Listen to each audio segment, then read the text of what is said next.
Good evening, all of you. Myself, Dr. Arvind Kumar Gupta, MD physiology. आज की शाम हम आपको एंडोक्राइन सिस्टम नीट यूजी के लिए स्पेशली बताएंगे क्या क्या इसमें इम्पॉर्टेंट चीज़ें हैं जो आपको याद रखना चाहिए, क्या क्या हिटिंग पॉइंट्स हैं उसको आपको याद रखना है। Let us start endocrine system. First, endocrine system. Endocrine system is made up of endocrine glands, and endocrine glands secrete hormones. It means endocrine glands secrete substances which are known as hormones. Why it is known as endocrine? Because these glands have no ducts. That's why they are known as endocrine glands. Since they have no ducts, that's why they secrete hormones directly into the blood. Absence of ducts in gland, absence of ducts in glands is characteristic feature of endocrine glands. endocrine glands के अंदर duct का अनुपस्थित होना ही इसका characteristic feature है। यही feature absence of ducts इसको exocrine gland से डिफर करता है, क्योंकि एक्सोक्राइन ग्लैंड्स के पास हमेशा डक्ट सिस्टम होता है। For example salivary gland secretes its secretions which are known as enzymes through salivary duct. Now difference between endocrine gland and exocrine gland. endocrine और exocrine gland के बीच में अंतर। endocrine gland है no duct, जबकि exocrine gland है duct। endocrine gland का जो secretion है, that is secretion are known as hormones, and secretions of endocrine glands are known as enzymes. Example of endocrine glands, for example thyroid gland, pituitary gland and so on. Salivary gland is example of exocrine gland. One unique gland in body which has both part, that is exocrine part and endocrine part. That's why this gland is known as mixed gland, and this mixed gland is pancreas. This mixed gland is pancreas. pancreas mixed gland जाना जाता है। क्यों जाना जाता है? क्योंकि इसके पास endocrine gland part भी होता है और एक्सोक्राइन पार्ट भी होता है। Endocrine part isolates of Langerhans हैं जो हार्मोन्स सिक्रीट करते हैं, जैसे insulin, glucagon and so on. Exocrine part enzyme secrete करता है। यह एक्सोक्राइन पार्ट पैंक्रियाटिक एसिनी जाना जाता है जो एंजाइम सिक्रीट करता है, फॉर एग्जांपल पैंक्रियाटिक लाइपेज।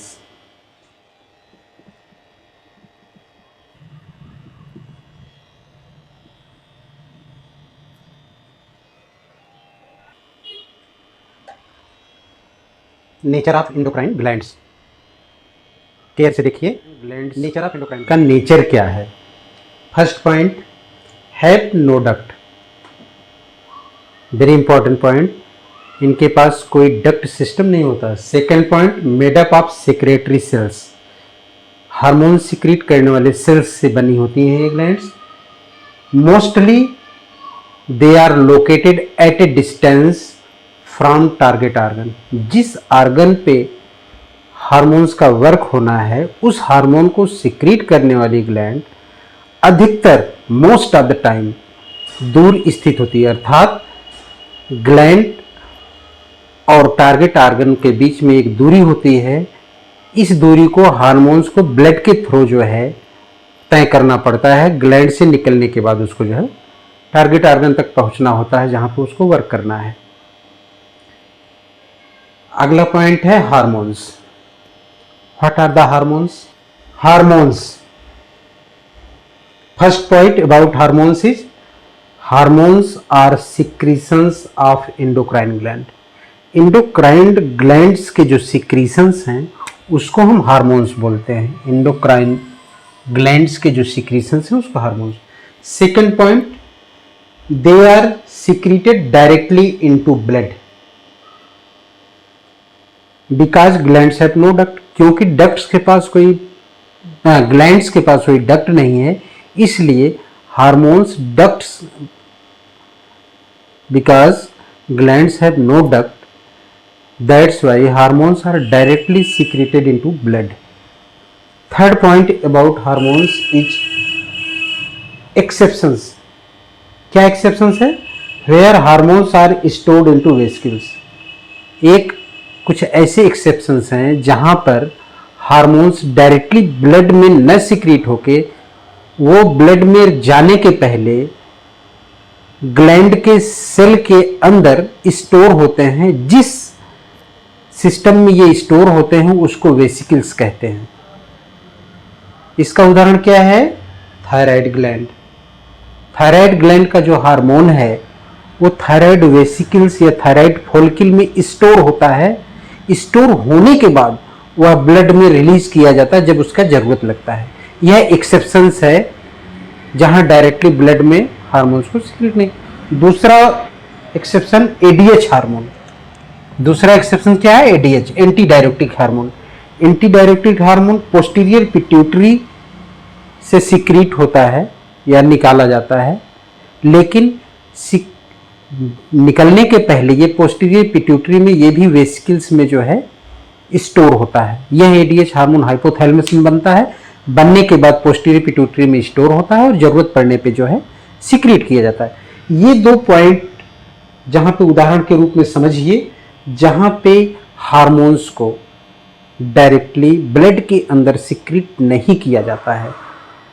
पहला बेस्ट एग्जांपल है थायराइड, जिसमें थायरॉक्सिन हार्मोन थायरोग्लोबुलिन के रूप में थायराइड फॉलिकल में स्टोर होता है। स्टोर होने के बाद ही यह जो है ब्लड में सीक्रेट किया जाता है या छोड़ा जाता है। जबकि मोस्ट ऑफ द टाइम हमने बताया है कि हार्मोन्स ग्लैंड के थ्रू डायरेक्टली ब्लड में सीक्रेट किए जाते हैं, जो डिस्टेंट ऑर्गन पे जाके काम करते हैं। Next point, nature of hormones.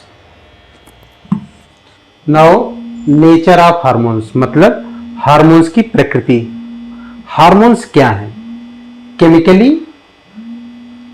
Hormones में be, first point peptide. Hormones peptide भी हो सकते हैं, हार्मोन्स अमीनो एसिड्स भी हो सकते हैं, हार्मोन्स स्टेरॉइड भी हो सकते हैं।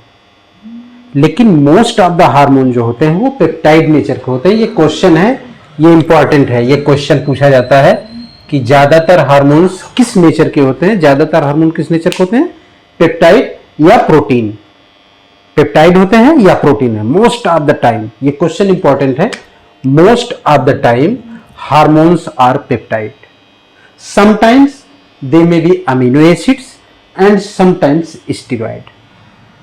कुछ हार्मोन स्टेरॉइड होते हैं, कुछ हार्मोन अमीनो एसिड होते हैं और कुछ हार्मोन पेप्टाइड्स या प्रोटीन्स होते हैं। पेप्टाइड या protein hormone are most common. सबसे ज्यादा जो हार्मोन होते हैं वो पेप्टाइड या प्रोटीन नेचर के होते हैं। Next, difference between enzymes and hormones. Hormones और एंजाइम्स के बीच में क्या डिफरेंस है, इसको जानना बहुत आवश्यक है और इस डिफरेंस को एकदम टिप पे याद रखिए। इस पे क्वेश्चन नीट में आएगा। What are the difference between hormones and enzymes? First point क्या है? Hormones are known as messengers. Messengers क्यों कहलाते हैं? क्योंकि हार्मोन्स ग्लैंड से सीक्रेट होते हैं, ग्लैंड से सीक्रेट होने के बाद ब्लड में जाते हैं, ब्लड में तैरते हुए ये टारगेट आर्गन पे जाते हैं और टारगेट आर्गन पे जाके इनको क्या एक्शन देना है टारगेट आर्गन को, वो सूचना के रूप में काम करते हैं, इसलिए इनको मैसेंजर कहते हैं, संदेशवाहक कहते हैं। जबकि एंजाइम्स को कैटालिस्ट कहा जाता है। कैटलिस्ट क्यों कहा जाता है? क्योंकि ये रिएक्शन, बॉडी में जो रिएक्शन, केमिकल रिएक्शंस होती हैं, जो मेटाबॉलिक रिएक्शंस होती हैं, उसको ये सक्रियता से आगे बढ़ाती हैं, कैटलिस्ट का काम करती हैं। दैट्स वाई पहला पॉइंट क्या हम जानेंगे कि हार्मोन्स मैसेंजर हैं जबकि एंजाइम्स कैटलिस्ट हैं। दूसरा पॉइंट क्या है? Hormones may be peptide are proteins, amino acids, steroids.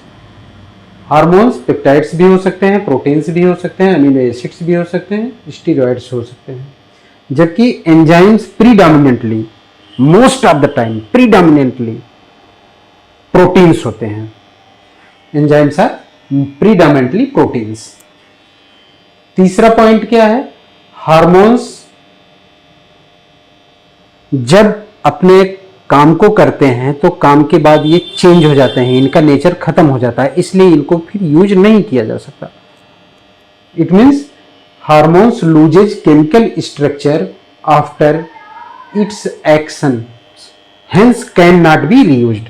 Can not be reused. एक बार हार्मोन्स काम किया तो दूसरी बार उस हार्मोन्स का उपयोग नहीं किया जा सकता क्योंकि उसका केमिकल स्ट्रक्चर चेंज हो जाता है। जबकि वहीं पे एंजाइम्स अपने एक्शन के बाद अपने केमिकल स्ट्रक्चर को बनाए रखते हैं, जिस कारण से एंजाइम्स फिर से रीयूज हो सकते हैं, केमिकल रिएक्शन को कैटलिस्ट फिर से कैटलाइज कर सकते हैं एंजाइम्स। जबकि वहीं हार्मोन्स अपने फर्स्ट एक्शन के बाद, सेकंड एक्शन के बाद उन्हें नए तरीके से फॉर्म होना होता है क्योंकि वो अपने केमिकल स्ट्रक्चर को लूज कर देते हैं। चौथा पॉइंट क्या है? टेम्परेचर और पीएच का हार्मोन्स के एक्शन पे या हार्मोन्स के नेचर पे बहुत कम प्रभाव पड़ता है, जबकि टेम्परेचर और पीएच का एंजाइम्स के ऊपर स्ट्रांगली इफेक्ट होता है। पांचवा पॉइंट यह है, production of hormones is affected मोर। उम्र के साथ हार्मोन्स का प्रोडक्शन बहुत ज़्यादा प्रभावित होता है, या तो बहुत ज़्यादा प्रोड्यूस होगा या कम प्रोड्यूस होगा, जबकि एंजाइम का प्रोडक्शन एज के हिसाब से लगभग कांस्टेंट रहता है, बहुत ज़्यादा प्रभावित नहीं होता। सिक्स्थ पॉइंट यह है कि हार्मोन्स अपने एक्शन साइट से दूर बनते हैं जबकि एंजाइम्स अपने एक्शन साइट पे बनते। Mechanism of action of hormones. Hormone के एक्शन कैसे होते हैं उसको समझने की बात है आगे। हार्मोन का एक्शन कई स्टेप में होता है। जैसे मान लीजिए किसी ग्रंथि से हार्मोन निकला, वह हार्मोन ब्लड में जाएगा, ब्लड के थ्रू जहाँ पर उसको काम करना होगा वहाँ जाएगा, वहाँ के टारगेट आर्गन की सेल पर जाके हार्मोन सेल के सरफेस पे कुछ स्ट्रक्चर होते हैं जिनको रिसेप्टर बोलते हैं, उस रिसेप्टर से बाइंड करता है। जब रिसेप्टर से हार्मोन बाइंड करता है तो रिसेप्टर के स्ट्रक्चर में परिवर्तन आता है। इस रिसेप्टर के स्ट्रक्चर में जो परिवर्तन आ जाता है, उस परिवर्तन से एक सिग्नल प्रोड्यूस होता है, जो सिग्नल सेल के अंदर न्यूक्लियस में स्थित डीएनए पे जाता है और उस डीएनए को बोलता है कि आप एमआरएनए प्रोड्यूस करो, और इस एमआरएनए के द्वारा प्रोटीन बनता है। अल्टीमेटली बॉडी में किसी भी एक्शन का लास्ट प्रोडक्ट प्रोटीन होता है, सेल का लास्ट प्रोडक्ट प्रोटीन होता है, और उसी प्रोटीन से डिफरेंट वर्क्स होते हैं, जैसे स्ट्रक्चर बनना, बॉडी का बाल बनना, दांत बनना, हड्डी बनना, एंजाइम बनना, एंजाइम से एक्शन होना। इस तरीके से हार्मोन के स्टेप वाइज एक्शंस होते हैं। जैसे सिंपल वे में हम ये समझ सकते हैं कि स्टेप फर्स्ट क्या है कि first it binds on it's receptor. सबसे पहले हार्मोन अपने रिसेप्टर पर बाइंड करता है। रिसेप्टर क्या है?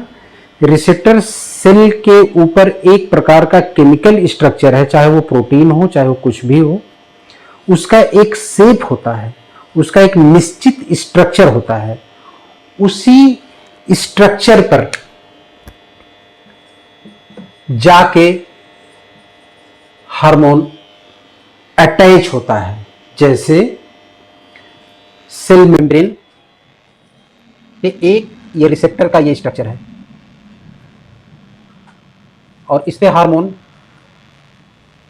This is hormone, hormone gland से निकला और सेल मेम्ब्रेन के ऊपर स्थित रिसेप्टर से बाइंड किया। जब ये सेल रिसेप्टर से बाइंड होता है तो इस रिसेप्टर के स्ट्रक्चर में परिवर्तन आता है। इस परिवर्तन के कारण सेल के अंदर सिग्नल बनता है। वो सिग्नल किसी अदर केमिकल के द्वारा किसी भी फॉर्म में हो सकता है, जैसे most of the time calcium होता है। First step binds with receptor, second step में changes in receptor structure, third step में changes in receptor produces effect.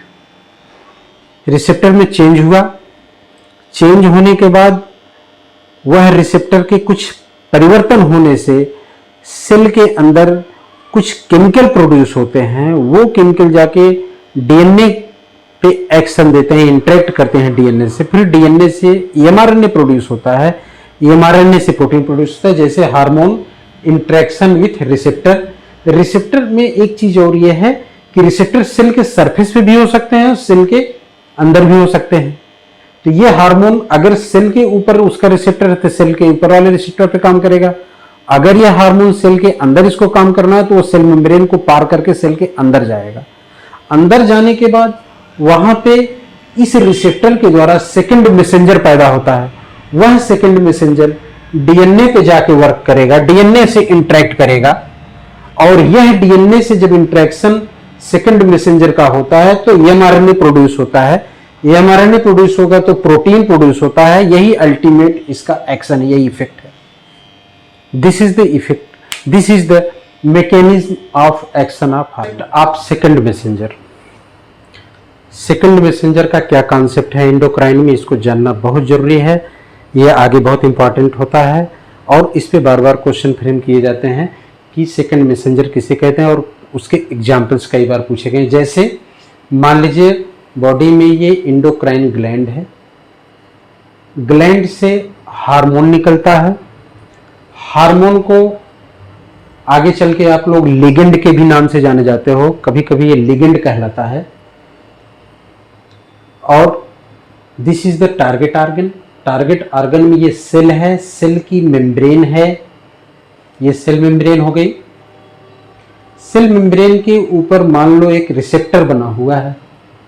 Receptor का एक अपना निश्चित स्ट्रक्चर होता है। जब तक लिगेंड इससे बाइंड नहीं रहता तब तक इसका स्ट्रक्चर कांस्टेंट रहता है और सेल के अंदर कोई एक्शन नहीं होता। सेल के अंदर अगर एक्शन होना है तो सेल को एक सूचना पहुंचानी होगी कि अब तुम काम करना शुरू करो। सेल को यह सूचना कौन पहुंचाता है? सेल को सूचना पहुंचाने वाला यह हार्मोन है। हार्मोन कहां से निकला? ग्लैंड से। ग्लैंड से हार्मोन बना। हार्मोन लिगेंड की तरह काम करता है, वह रिसेप्टर पे आके बंधता है। जैसे ही रिसेप्टर और लिगेंड मतलब हार्मोन्स का आपस में इंटरेक्शन होता है, जैसे ही इंटरेक्शन होता है इस रिसेप्टर का स्ट्रक्चर चेंज हो जाता है। जैसे ही इस स्ट्रक्चर चेंज होने के कारण सेल के अंदर कुछ चीजों का प्रोडक्शन होता है, जैसे cyclic AMP, cyclic GMP, calcium. पहला तो हार्मोन यहां से सूचना लेके रिसेप्टर तक आया, फिर रिसेप्टर में परिवर्तन किया। रिसेप्टर में परिवर्तन किया तो रिसेप्टर में परिवर्तन होने से सेल के अंदर साइक्लिक एएमपी, साइक्लिक जीएमपी और कैल्शियम नामक सब्सटेंस पैदा हुए। और भी बहुत सारे सब्सटेंस पैदा होते हैं, लेकिन उदाहरण के तौर पे यहां तीन हम ले रहे हैं, साइक्लिक एएमपी, साइक्लिक जीएमपी और कैल्शियम। ये तीनों किसी अलग माध्यम से बहुत कॉम्प्लेक्स रिएक्शन के थ्रू डीएनए को प्रभावित करते हैं। डीएनए से जब ये इंटरेक्ट करते हैं तो डीएनए को ये सूचना मिलती है कि हमको एमआरएनए बनाना है। एमआरएनए को बनाना है क्योंकि एमआरएनए से प्रोटीन बनना है। जब प्रोटीन बनेगा तो यही प्रोटीन ही अंतिम प्रोडक्शन होता है सेल के एक्शन का। और ये जब प्रोटीन बन जाता है, इसी प्रोटीन का डिफरेंट टाइप का यूज होता है। जैसे स्ट्रक्चरल यूज, इस बॉडी की स्ट्रक्चर बनाने में प्रोटीन का यूज होगा। जैसे बाल प्रोटीन का स्ट्रक्चर है, बोन प्रोडक्शन, बोन के प्रोटीनस पार्ट को बनाने के लिए प्रोटीन की जरूरत चाहिए, तो इसी के थ्रू प्रोटीन पैदा होगा। इसी तरीके से एंजाइम के प्रोडक्शन के लिए एमआरएनए पैदा होना चाहिए, एमआरएनए प्रोड्यूस होना चाहिए, जिससे प्रोटीन ट्रांसलेशन के थ्रू बनेगा और एंजाइम बनेगा और अल्टीमेटली एक्शन होगा जो फाइनल है। इस तरीके से यहां पे फर्स्ट मैसेंजर कौन है, पहला सूचना वाहक कौन है, संदेश वाहक पहला कौन है, वो है हार्मोन। हार्मोन को हम फर्स्ट मैसेंजर बोलते हैं क्योंकि यह पहला काम सूचना रिसेप्टर तक पहुंचाने का यही करता है। दूसरा सेल के अंदर जो डीएनए तक सूचना पहुंचाता है वो ये साइक्लिक एएमपी, जीएमपी और कैल्शियम है। इस कारण से इनको सेकंड मैसेंजर कहा जाता है। सेकंड मैसेंजर क्यों कहा जाता है, क्योंकि पहले ने जो सूचना ले आया उस सूचना को डीएनए तक ये पहुंचा रहा है, इसलिए इसको सेकंड मैसेंजर कहा रहा है। सेकंड मैसेंजर के एक्शन से एमआरएनए बना, एमआरएनए से प्रोटीन बना, प्रोटीन से एंजाइम बना या अदर स्ट्रक्चरल प्रोटीन बनते हैं। यही एक जनरल मैकेनिज्म ऑफ एक्शन है हार्मोन्स का।